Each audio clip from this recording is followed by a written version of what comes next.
Hey guys, welcome back to Marriages Restored in Faith. My name is Ray. Hi guys, my name is Dora. It is April the 6th, 2025, Sunday morning. Yes, you probably still hear us on our voices, probably the congestion because we're still trying to get through it and get over it. Yes. But that's what we're still with. We've still been working and doing what we need to do, just a little slower pace. Yes. We've been trying to do some videos, but then again, it's just preparing and getting ready and doing the things that we have to do.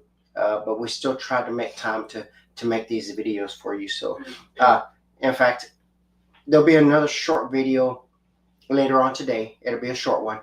It's just discussing something else that is happening here in Texas that really needs to have people wake up. But as you see the title, buckle up. It started.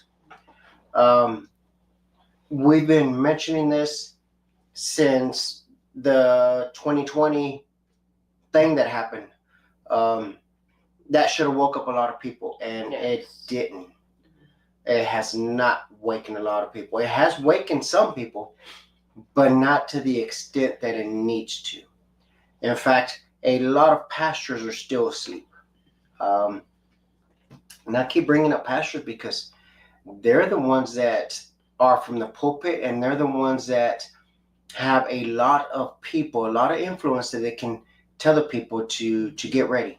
That's right. And they are not doing it, and they are actually doing a disservice to the people that are attending their church. And what do I mean? Think of this. If a person is attending a church service, they are truly believing that the man on the pulpit should know what to do and is hearing from God and has been in prayer and has good discernment and is seeing things in a biblical perspective, in a biblical worldview, in a biblical way. In other words, what they see happening, they will bring it back to the Word of God and say, okay, God has said this was going to happen. And they're looking to this person for this person to say something. And if this pastor just goes about their business, acting as if nothing is happening behind those four walls, and just going back, hey, and pretending everything is good and shaking everybody's hand and telling everybody everything is fine. Nothing is happening out there. Don't worry about it. And the people do not prepare accordingly. That pastor has done a disservice to the people. Why? Because what is about to happen, that church, that pastor is not going to be able to help the congregation.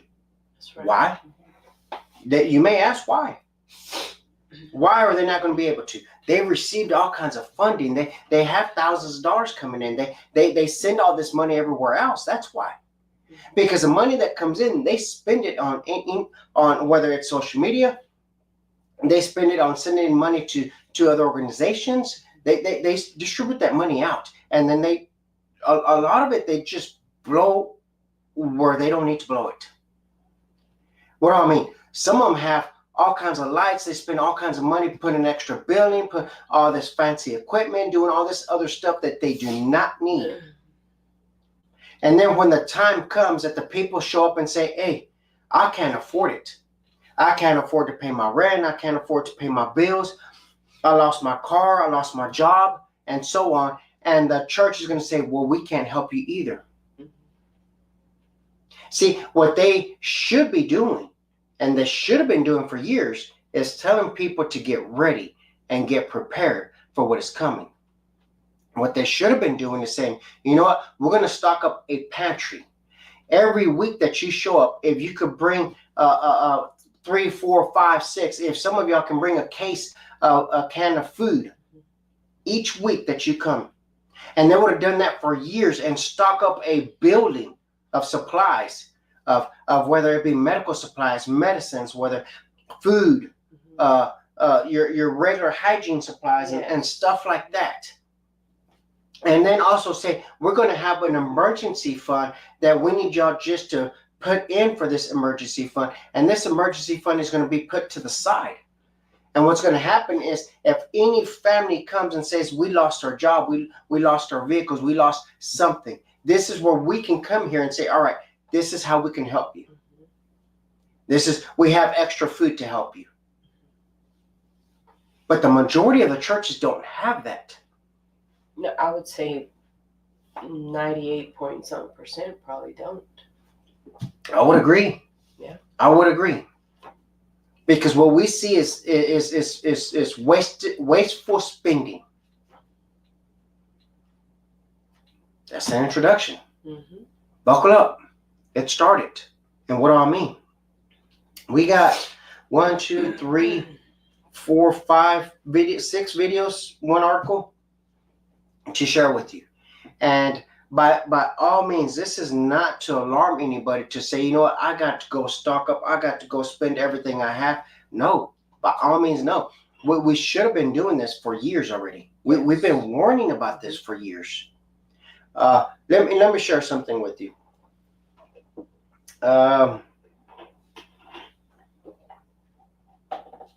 If you can give me number 3. This one's topic.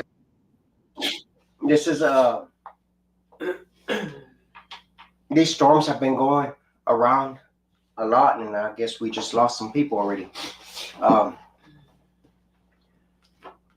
It's one of those that it's I know people get upset, but hey, this is for real.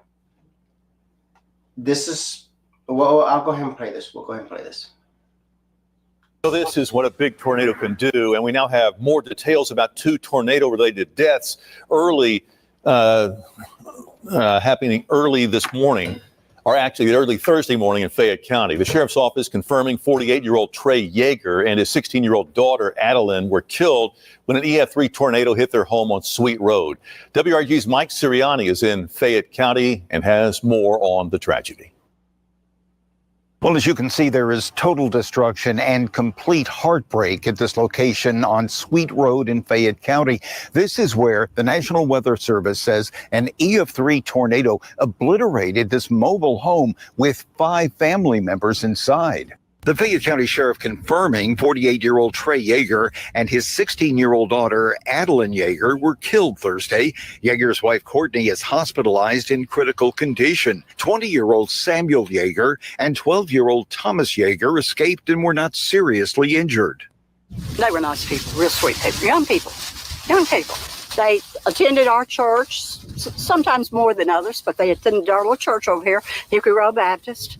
They did Bible school there one year. Friday, people who are close to the Yeagers were trying to salvage what they could for surviving family members. We're out here looking for clothes, anything that we can wash and clean up for them, anything. Saying there is shock in this part of Fayette County. But I just knew they was real nice. Every time you'd run into them, real nice people. Yes, sir. It was very, very strong winds. Robert Williams has known the Yeager family for years and says he's never seen the likes of Thursday's tornado. It's very tragic, very awful thing that happened. News Channel 3 warned us that it was coming this way and to take cover. But storm this magnitude, there is no cover unless you got a shelter or something. For your news leader in Fayette County, Mike Sirianni, WREG News Channel 3. I mean, yeah, how can you prepare for something like that unless you Right. have a storm cellar? Mm-hmm. This is weather warfare. If people don't realize what is happening, this is weather warfare. I mean, yesterday and today we had cold temperatures. Yesterday was Mhm. one of the coldest, and we're here in April. And then right up north, just a few hours north of us, you had snow. Mm-hmm. And then on the other side, northeast of us, you have tornadoes. I mean, come on, people. This is not normal. No, it's And how can you prepare to lose loved ones? You can't. There's no preparation that anyone can go through. And even that you've seen some people have cancer have a loved one that has cancer, there's still no preparation for that. You can say, yeah, I expect them to go at any time, or we're expecting them to go within this time frame, which we've seen family members like that. You still can't prepare for that. You can say, well, I'm ready, but then the minute it happens, you're like, well, I thought I was. Right. You can't. The only way you can prepare the best way is in God's word. Amen. And asking the Lord for strength. That's the only way. Here we lost some more people, huh?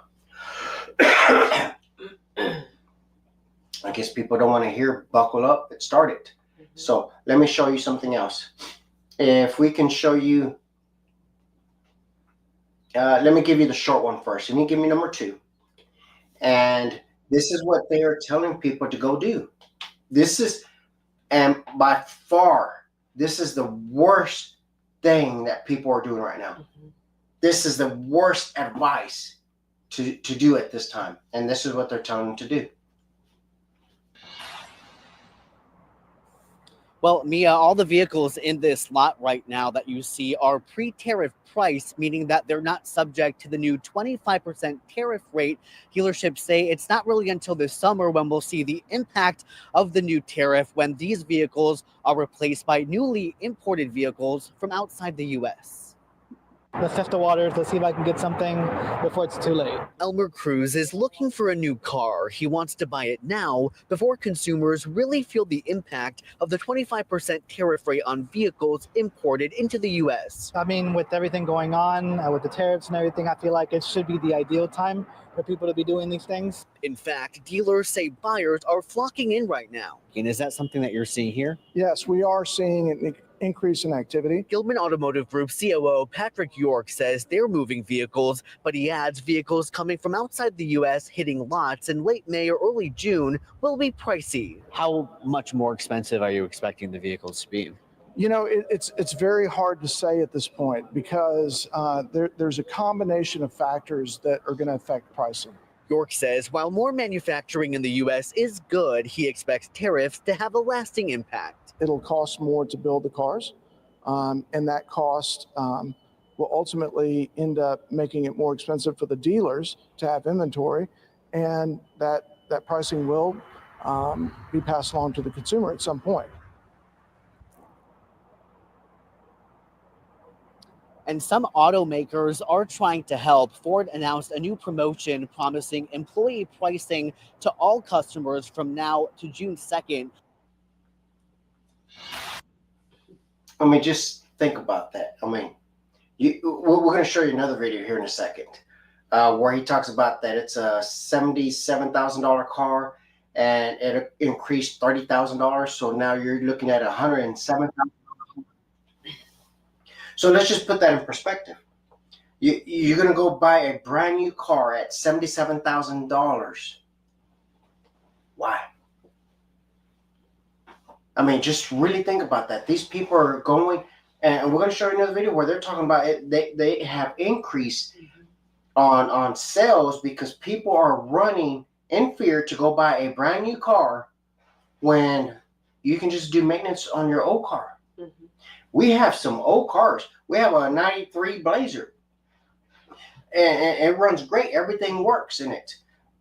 All I'm going to do is I'm going to build a new motor. I'm going to build a new transmission. I already have a new transmission for it. I'm going to build a brand new motor for it. We're going to make sure everything runs as it should. But I'm not going to see that didn't cost me $70,000 to do. No. I'm telling you, all we have to do is maintain our vehicles. Mm-hmm. But the thing is people want something fancy, want to sit there and see, oh, look at all this new screen that I have on this car. Yeah, it's $77,000 for that. Yeah. When we have an old car that it doesn't have a screen on it, but no, it works. But it's got a button that you can push so you can turn it on. Turn on the radio? Turn on the radio or turn on the heater, the AC. It's got AC heat. It's got the comforts that you need. But for us to spin that, see, people are running to that. What's causing all this? If you can give me the article number 4, let me read this article to you to show you what I mean. And this is a tariff. And just the title itself, it says Americans watching horror as savings are wiped out, as Wall Street chaos sees trillions more dollars evaporate. People's retirement 401ks, their savings, their retirement is being wiped out. And I've said this before. What happens to that money? Do these people that run the show, that run the stock market, is there a dumpster, a special dumpster that they get everybody's money since the stock market is crashing and throw all that money inside the dumpster and light it up on fire? Do they do that and say, well, everybody's wiping out the money? No, somebody or some organization is collecting all those funds and saying, guess what? The stock market crashed. Guys, y'all lost y'all's money, but we gained all these trillions of dollars. And I've been saying, people stop gambling with your money and putting it in there and buy something tangible. Tangible will be something like gold and silver. Tangible will be something like real estate. Tangible will be something like collecting items that you know that will increase in price. Right. That you can actually go get a loan or go sell it and receive funds from it, or do a trade for something else. Look at what it says. It says U.S. stocks have lost about 11.1 trillion in value since January 17. So I want to keep going down to where it says about 6.6 trillion of what was wiped out on Thursday and Friday alone, marking the biggest two-day loss shareholders' value ever recorded. And it keeps going, and it says on the third paragraph where it says this week's carnage has set ordinary Americans whose retirement savings include 401ks are tied to the market. Again, this is where people are losing their money. And I'm going to scroll down a little bit down where it says Friday's sell-off came after China imposed fresh tariffs on all U.S. goods overnight, retaliating against President Trump's sweeping levies announces Wednesday and further escalating a global trade war. Despite the carnage, panicking Americans checking their 401ks, IRAs, and trading apps were advised to sit tight for now and not panic and sell. This is something we have to understand. Everything, 90% of the stuff that we buy is from China. Yes. I've been showing that to Dora on engine parts that I have. I said, look, it says made in China. In fact, I showed her that yesterday. I said, see, look at those 2 boxes I have there. Made in China. I had just purchased that about 3 weeks ago of parts. Now those parts are going to go up. Now, should I go buy more parts of that? Yeah, because that's what I do is I build engines. I sell parts, or not actually parts, but I sell engines. So there you go right here. And let's keep going. Where does it say? Okay. The bottom paragraph of that says the central question looking ahead is, will the trade war cause a global recession? If it does, stock prices will likely come down even more than they already have. We are in a global recession. The numbers that they've been showing there, the numbers that they've been lying, they're lying about it. We are in a global recession. We're about to go in a depression. That's what's about to happen. There is about to be a Great Depression that's going to make the Great Depression look bad. It's going to make it look like it was a walk in the park compared to what's about to happen. And people don't realize that they keep hiding these numbers from the people, and they're not seeing that we are in a recession already, that we're about to hit a depression. So as you see, the tariffs have sent shockwaves through global financial markets, raising fears of worldwide economic downturn and sharp price hikes across sectors in the world's biggest consumer market. I'm sorry, but it came off. Let me keep going down. So right here it says many other countries will see their tariff rates increase about that next week, including the EU at 20% and China at 34%. A 25% tariff imposed on all foreign cars imported to the U.S. came into effect on Thursday. China's finance ministry said it would impose a matching 34% tariff on all U.S. goods from April 10. The tariffs have sent shockwaves through global financial markets, raising fears of a worldwide economic downturn and sharp price hikes across sectors in the world's biggest consumer market. What does that mean? That means we're about to pay extra for everything. Yes. In other words, the prices are going to go up on everything. So, And so why would it make sense to go buy a brand new car when you know you're about to pay extra for everything else? that's right. Especially if the budget doesn't allow. Mhm. If your budget doesn't allow to spend So, the average price right now for the cheapest car that somebody can purchase, the average monthly payment is $750. You can look it up. The average monthly payment is $750 for the cheapest car right now. Imagine a $70,000 to $100,000 car, and I've looked them up, and it's $15,000 to $2,000 a month. Think about that. That doesn't include the insurance that's right. Or any type of maintenance that or you're, any type of that maintenance. you're going to have to do, you know. And you may say, well, it's a brand new car. Well, you still got to change the oil. You still got to get new tires. Yeah. If you give me number one. So that is what we are dealing with, and that is what everyone's going to have to deal with. It's about the prices are about to increase. So just think about this: if your food and your regular items that you use, your hygiene products, is going to go up. Imagine your car insurance, your house insurance, all that has to go up because they have to stay in business. Yes. So listen to this again. Here we talk about going and buying cars.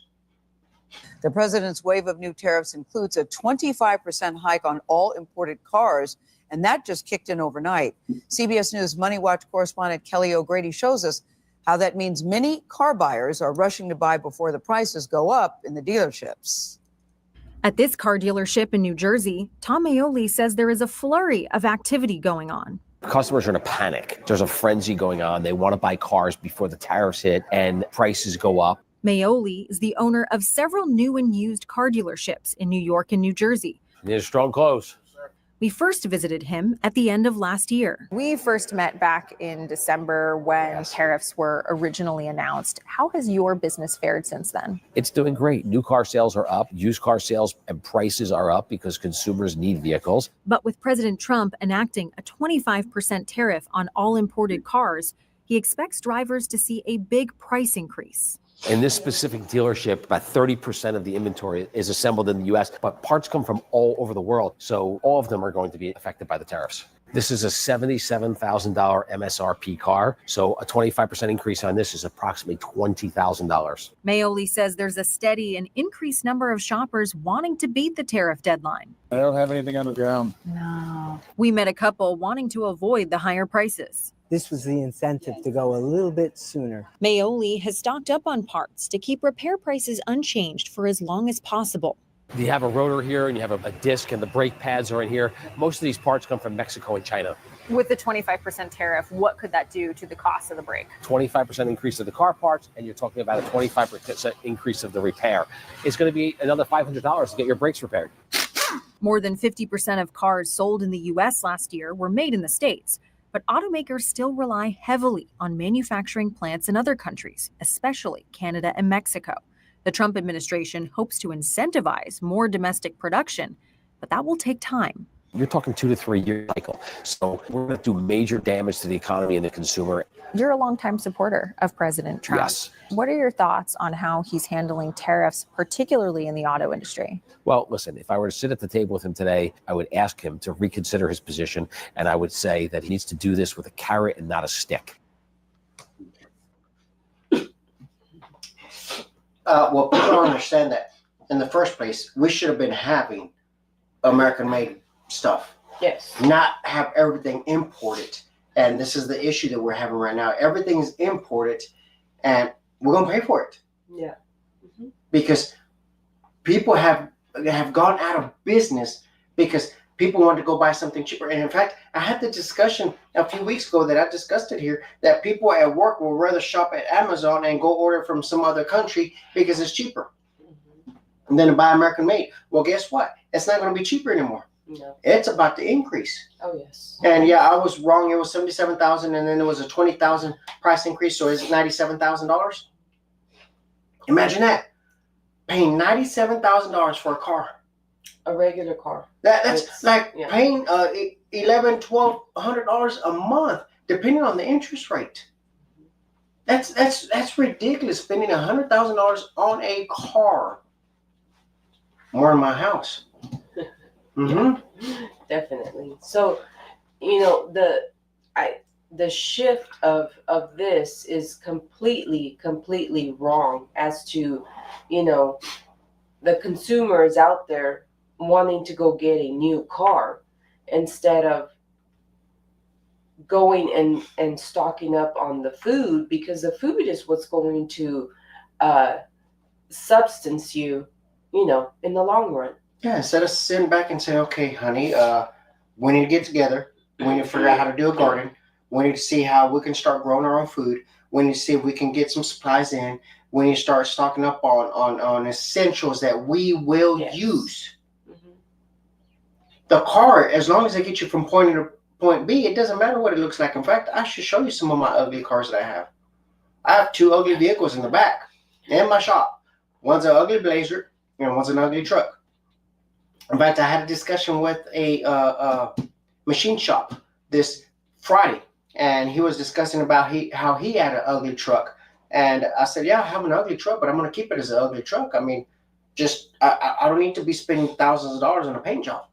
I said, it'll stay like that. And he goes, yeah, I have one too. He goes, the good thing is it had a new motor, new transmission, all the suspension was new. I said, that's what I'm doing to this one. I said, it'll be my daily driver. It doesn't have to have nothing fancy. As long as it has heat and AC, I'm good to go. I'll go anywhere with it.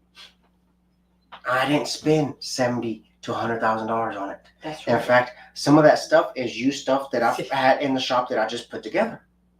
Well, but the whole point is that it's going to get you to where you need to be. It's a reliable vehicle. And I don't have to make a $1,500 a month payment. That's a plus, is that you can put your money somewhere else where you really are going to see the difference of, food wise. I mean, we need food daily. You need water daily. You need things daily to keep on going.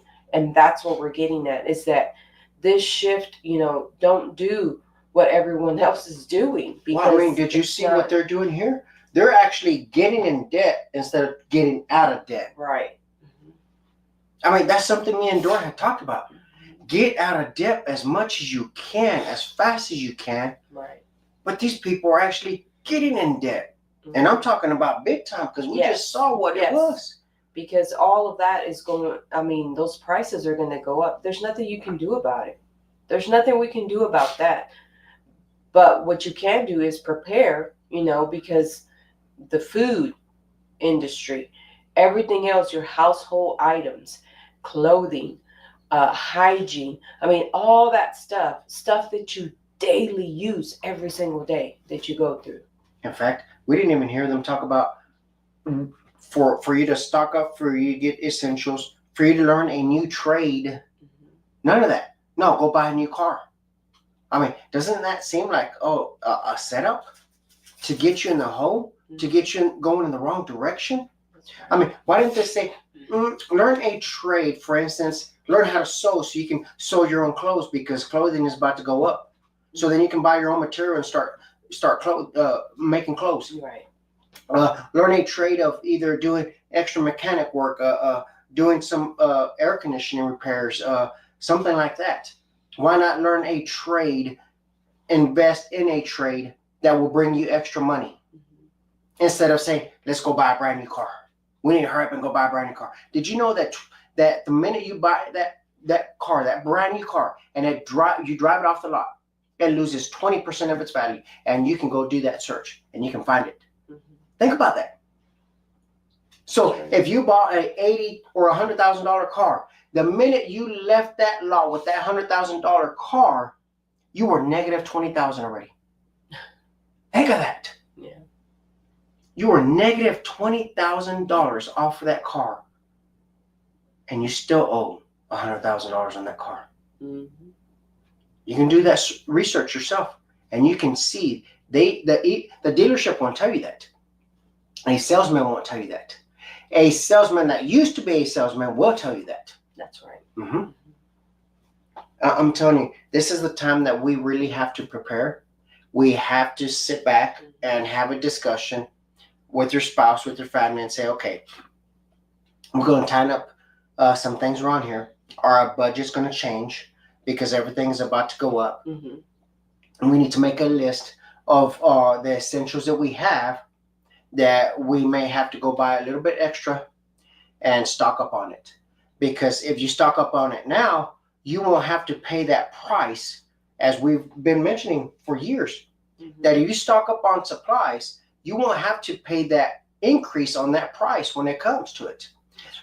You may just have to buy a little bit, but you won't have to buy a lot of it like you would have at that time. We've had that discussion for years, and we've had a lot of backlash. We have people, especially when we're believing in all that nonsense, that way back in those years of the word of faith, that they say they can speak things into existence. It doesn't work that way. But at this point, we used to buy half a cow. I bet if I go look at it, I'm sure it's going to increase now. You're going to have to look at your family members, your parents, the elderly. You're going to have to keep an eye on them and ask them, how are you doing on supplies? How are you doing on food? Especially those that are stuck on that Social Security income, that fixed income, they don't get a raise. So that fixed income, they're still going to have to make ends meet, or try to make ends meet, or they're going to have to cut back on something that they used to eat and go back into eating something else. They may even have to cut back on their electricity and other things just to make ends meet. You're going to have to check up on them. So what good is it for us to go buy a brand new car and get in debt of making an $1,100 a month payment and not be able to help our parents? Right. What good would that be for us? Instead of saying, we can keep our old cars, we can manage with our old cars. I'll just make sure I keep up with them and do maintenance on them. And we don't have to do that $1,100 payment, and we can actually help our parents. I mean, just think of that. Because the Bible clearly states that we should be helping our parents, that we should be helping our family. It clearly states that. And how are we going to help them if we can't even help ourselves? Right. Yeah. It's very true. I mean, let me share this with you. This is another thing we have to pay attention to our kids. And this is not just little kids. These are adults that are doing stupid things. Even give me number 5. And this is one of those that I don't know what it is with people that want to see something happening on TikTok, and then they want to go repeat it on TikTok. You heard people getting poisoned. You heard kids getting poisoned because they're doing something repeated of that they see on TikTok. Just watch this. And just seeing this, it hurts me. Well, and this isn't, there's going to be no sound here. And as you see her, this is a TikTok challenge that they see on TikTok, somebody else doing it. And as you see, that is an awful, and there you go. I mean, you can blame them and you can tell them how dumb that was, and I'm sure it's self-correcting. She won't do that again. Right. That was too much pain, and I'm sure that freaked her out, and she felt that pain, and she can tell that she's touching her lower back, she out of breath. Yeah. Imagine if she would have snapped her neck and been paralyzed because she wanted to test something that they saw on TikTok. That's the worst thing that I see people doing, is stuff on TikTok challenge. It's dumb. It's so dumb. If you can give me number 6, this is another thing that you need to watch with your kids and pay attention to your kids being on social media. I've always said that. You cannot just meet somebody on social media, and this is going on more than you think. There's actually missing female teenagers that apparently have been kidnapped for real, and it's happening all around. We get some of those emails, but let me go ahead and play this and you'll see what I'm talking about.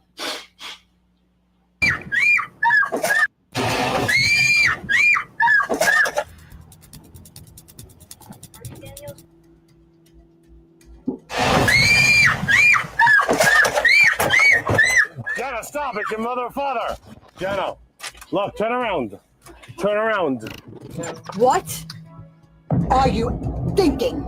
What would have happened if you came out and it wasn't us sitting back here and there were really crazy people back here? What would we have done? We didn't have our daughter.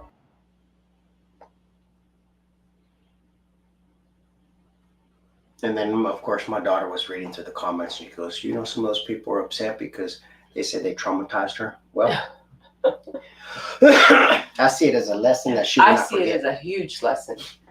Mhm. Oh yeah. I mean, just think about it. She's meeting this person at nighttime. Mm-hmm.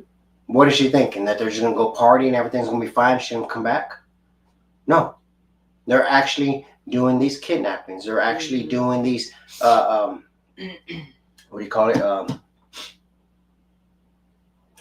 Like Human trafficking. There you go. Yeah. This is what they're actually doing. And these young girls believe that they're talking to this person online, because I tell you what, anybody can give you a spill, and especially if they're good manipulators and they're good at it and they know what they're doing, they can tell you anything you want to hear at the time that you want to hear it, make you feel good, and you show up and it's a whole different ballgame. Yeah. It happens all the time. In fact, Todd White, one of the false teachers out there, he even mentioned that he was one of the best manipulators, that he can convince anybody to buy anything that he was selling, and people will fall for it. He's still doing it today. He's convincing people to believe his lies, and they're still paying him for it. He's just doing it a different method now, using the name of Jesus. Let me share this number 7. Can you give me number 7? And this is one of those things that if you see it drop, why look up, right? But it's just a habit for people to look up. Yeah. It is just an instinct to look at the direction wherever it came from. When they say don't look up, people immediately look up, right? Yeah. All the time. Mm-hmm.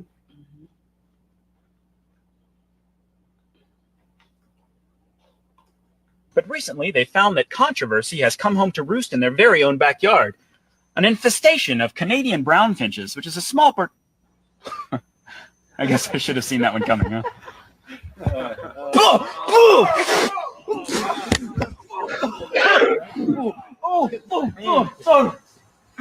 For over a decade, but recently they found that controversy has come home to roost in their very own backyard. An infestation of Canadian brown finches, which is a small bird. I guess I should have seen that one coming, huh?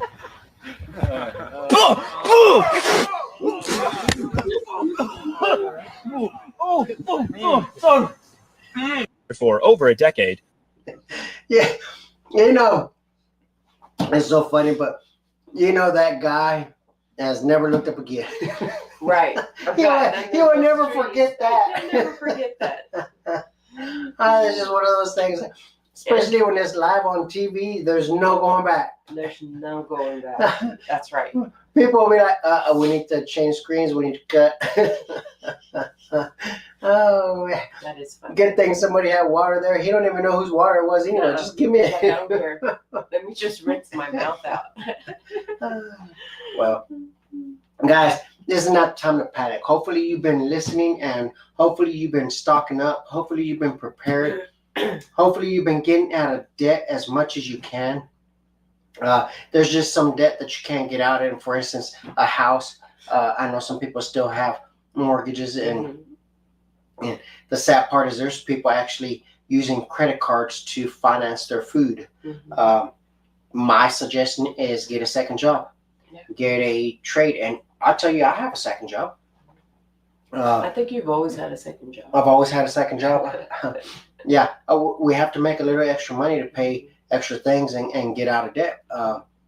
Get out of debt as much as you can. Don't do what these people are doing and buying a brand new car. That's right. That's the wrong direction.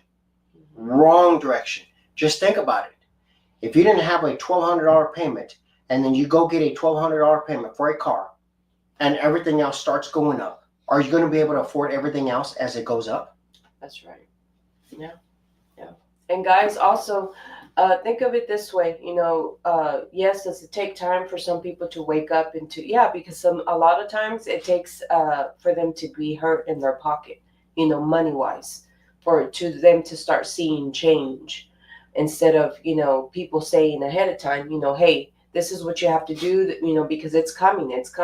Well, no, sometimes people have to, get hit first before. So just be prepared. If your family comes to you, if your friends come to you and say, hey, I see now, what's happening. Use that opportunity to be like, okay, well, what are you going to do? This is the steps that you need to start taking, help them instead of, well, I already told you, and you've been told thousands and thousands of times. They don't need to hear that at this point. Even though you want to. Even though you want to say that. No. You can start telling them, well, this is how we did it. Yes, you're going to have to spend more money. I mean, that's just obvious because now you're seeing it. You have to take that opportunity to let them know, well, this is what, what we've been saying, and this is the reason why. Then you let them know exactly why. Because the Lord said, this is what's happening. This is what's going on. So that way they can be even more prepared spiritually, not just physically, but spiritually as well. Just keep in mind, it's the price is not going to decrease. It's going to continue to increase. Mm-hmm. Don't believe what they're telling you. It's going to continue to increase. It has to continue to increase. There's no way around it. Mm-hmm. Prices will continue to go up. It's not going to go down. How do I know that? Because the Bible clearly states that bread is going to cost a day's wage. That's right. Bread will cost a day's wage. How is that going to happen? It has to continue to increase in order for it to get there. Mm-hmm. It's not going to go down anymore. That's right. So just prepare accordingly. That's not right. in fear. Just prepare accordingly. Yes. That's right. Well, guys, we thank you for joining us and want to remind you to put on your armor. You can find that in Ephesians 6:10 through 18. Very important to know and to understand how to do that. Also, there is our other platforms there that you can subscribe to us, follow us, and share our content as well. There is our email there if you would like to get a hold of us. We thank you again for joining us. Have a great rest of your day, and we will see you on the next video.